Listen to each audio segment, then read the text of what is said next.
अस्सलामुअलैकुम, कैसे हैं आप सब लोग? उम्मीद करती हूँ कि आप सब लोग बिल्कुल ठीक होंगे। मैं भी अब बहुत बेहतर हूँ, ज़ाहिर है तभी व्लॉग अपलोड कर रही हूँ। तो ये जो क्लिप्स मैं आपके साथ अभी शेयर कर रही हूँ ना, ये कुछ दिन पहले मैंने रिकॉर्ड किए थे जिस दिन मेरी सर्जरी थी। तो सुबह का टाइम हो रहा था अभी और अली के लिए मैं ब्रेकफ़ास्ट बना रही थी। अभी उसको फ्रेंच टोस्ट खाने थे, वो भी मिक्की माउस और डिफरेंट शेप्स के। बच्चे स्कूल चले गए थे तो फिर मैंने अपनी तैयारी शुरू कर दी हॉस्पिटल जाने की। सबसे पहले तो कपड़े प्रेस किए, उसके बाद मुझे अपने लिए यखनी भी बनानी थी। अभी तो मुझे कुछ नहीं खाना था क्योंकि रात 9 बजे के बाद डॉक्टर ने कहा था कुछ नहीं खाना, क्योंकि एनेस्थेसिया देते हैं ना, तो उसकी रिक्वायरमेंट होती है कि आपको एटलीस्ट 12 आवर्स पहले तक कुछ भी नहीं खाना पीना होता। तो यखनी पहले से मैं इसलिए बना रही थी क्योंकि ज़ाहिर है बाद में फिर कुछ दिन मुझे बेड रेस्ट करना था, तो ये चीज़ें फिर हम लोग पहले ही कर लेते हैं। और ये सिर्फ मैं नहीं करती हूँ, बल्कि जो भी लोग बाहर के मुल्कों में रहते हैं, अपनों से दूर रहते हैं, वो फिर इस तरह की चीज़ें खुद ही मैनेज कर लेते हैं पहले से। अच्छा, मटन की यखनी मैंने किस तरह से बनाई थी मैं आपको जल्दी से तरीका बता देती हूँ उसका, क्योंकि ये बहुत फ़ायदेमंद होती है। कभी भी इस तरह की कोई सिचुएशन हो तो आपने मटन की यखनी अपने लिए ज़रूर बनानी है। और इवन के बच्चों को भी होता है कभी कफ़ कोल्ड हो जाता है या कोई भी इस तरह का इशू हो जाता है, तो आप ये यखनी बना के उनको दें। टेस्ट भी अच्छा होता है और फ़ायदेमंद बहुत होती है। तो सबसे पहले तो मैंने पानी लिया था, मैं इंस्टेंट पॉट में बना रही हूँ। अगर आप प्रेशर कुकर में बना रहे हैं तो फिर पानी आप थोड़ा ज़्यादा लेंगे, लेकिन इंस्टेंट पॉट में पानी ड्राई नहीं होता, तो इसलिए मैंने एक्स्ट्रा पानी नहीं लिया था। और मीट जो है ना, आपने इसके लिए वो वाला लेना है जिसमें बोन ज़्यादा हों, या फिर बकरे की गर्दन का गोश्त भी बहुत अच्छा होता है यखनी के लिए।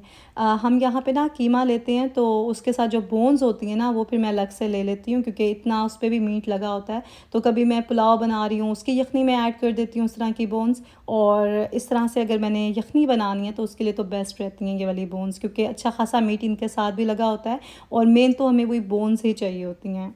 अच्छा, इसके अंदर मैंने आधा प्याज डाला है, 4 क्लोव्स मैंने गार्लिक के ऐड किए हैं और एक छोटा सा पीस हम इसमें जिंजर का ऐड कर देंगे। इसके अलावा इसके अंदर गरम मसाला जाएगा, तो दालचीनी लिया मैंने। इसके अलावा एक बड़ी इलायची डालेंगे, लौंग डालेंगे 2-3 और काली मिर्चें डालेंगे साबित। थोड़ा सा मैंने इसके अंदर सफ़ेद ज़ीरा लिया था और सौंफ लिया है। गरम मसाला हम इसमें ज़्यादा नहीं ऐड करेंगे, बस इतना बहुत है इसके लिए। और इसके अलावा इसके अंदर सॉल्ट ऐड करेंगे, तो मैंने 1 टीस्पून सॉल्ट ऐड किया था। इन सब चीज़ों को मिक्स किया और फिर प्रेशर दे दिया था मैंने 35 मिनट्स के लिए, क्योंकि मुझे थोड़ी जल्दी थी इसलिए मैंने प्रेशर दे दिया। वरना आप लो हीट पे अगर देगची में भी रख देते हैं तो भी कुछ घंटों में यखनी तैयार हो जाएगी। अभी तकरीबन 9 बज रहे थे सुबह के और मेरी सर्जरी जो है वो नून में स्केड्यूल की हुई थी, तो मुझे 10 के अराउंड ना हॉस्पिटल पहुंचना था। और हॉस्पिटल हमारे घर के बिल्कुल पास में ही है, तो इतना टाइम नहीं लगना था वहां जाने में। तो अभी मैं जो ज़रूरी चीज़ें थी वो रख रही थी अपने बैग में, क्योंकि बाकी चीज़ों की तो ज़रूरत नहीं थी मुझे, बस मुझे आईडी और इंश्योरेंस कार्ड इस तरह की चीज़ें ही चाहिए थी। तो मैंने दूसरा बैग ही ले लिया ताकि एक्स्ट्रा चीज़ें मैं ना ही लेके जाऊँ।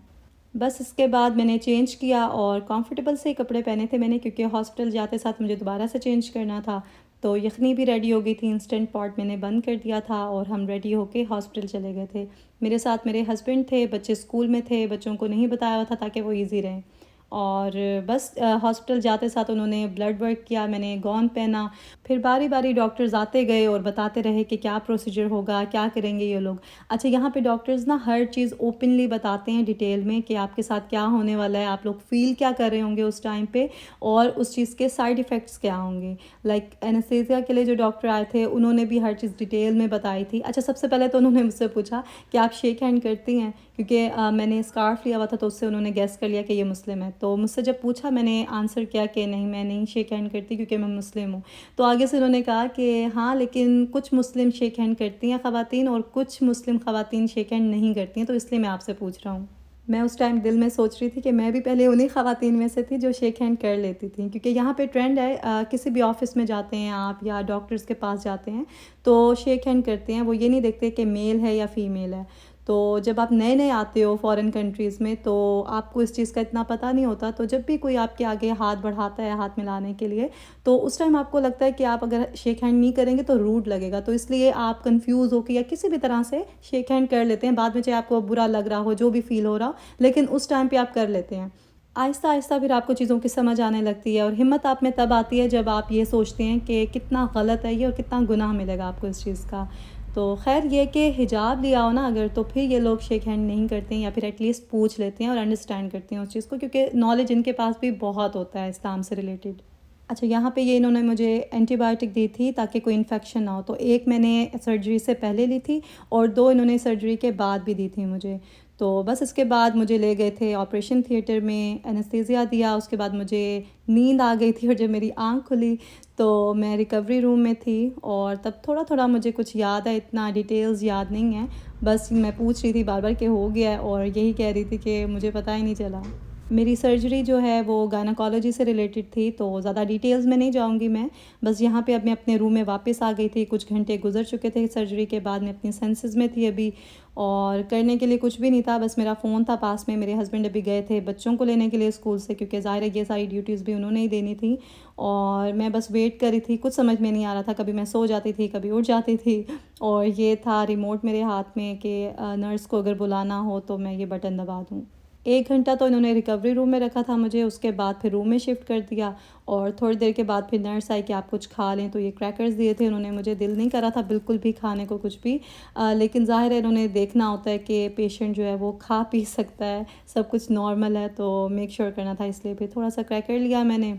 अल्लाह का शुक्र है कि सब कुछ खैर खैरियत से हो गया और कुछ ही घंटों के बाद इन्होंने डिस्चार्ज कर दिया था, तो अभी मैं घर वापस आ गई थी। आयतल मेरे बैंड्स और बैंडेजेस वगैरह रिमूव कर रही थी और पूछ रही थी कि मामा क्या हुआ, क्योंकि बच्चों को कुछ बताया हुआ नहीं था ना हमने पहले से कि परेशान ना हो।